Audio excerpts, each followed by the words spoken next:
Mr. President, ano pong gagawin niyo sa mga kriminal? Kung ako tatanungin niyo, I would like to say to the people of the Philippines that pakulong ko talaga kayo. Buong Luzon, gawin kong police station yan. Mauna na tong babae na to. Anak niyo po yan, si Kitty yan.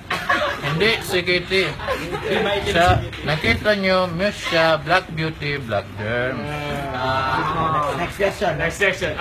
Sandali lang. Ay, sorry po, Mr. President. Nagsalita pa ako. Ako tinanong, sumagot ka. Pagawa akong batas dun. Ay, sorry po, Mr. President. Mr. Tanong na lang po. Patigil ko yung coal mining. Malamig na pagmimina. Bawal yun. Tumawag yan. Malamig, cool nga, di ba? Tama. Common sense, logical na lang putang. Sorry po. Last na tanongan po. Ano pong gagawin niyo yung naka-guardian nakasalamin, yung ano? Yung naka-block na salamin ganyan, naka-block na. Sir. Ano po yan? Matapang po yun eh. Sir. Yung security din, no? Matapang. Sir, next. Hindi lang, Next question. Ako muna. Ay, ka na. Adonai, yung, sir. Sumabat ka, pakulong kaya kita. Huwag ka sasabat. Okay, yung tanong ko, yung tanong.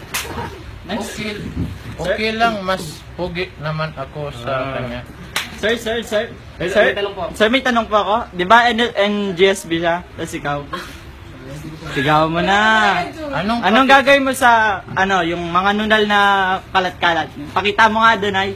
Anong pakikilam? Ayun, nakita niyo. Pakita Anong pakikilam ko? Yung pakialam ko. Apat yung asawa ko, patulang ko ba yung pangit na yan? Last na katanungan. Last na katanungan, President. Last na katanungan. Pila niya bulogin ka machilis?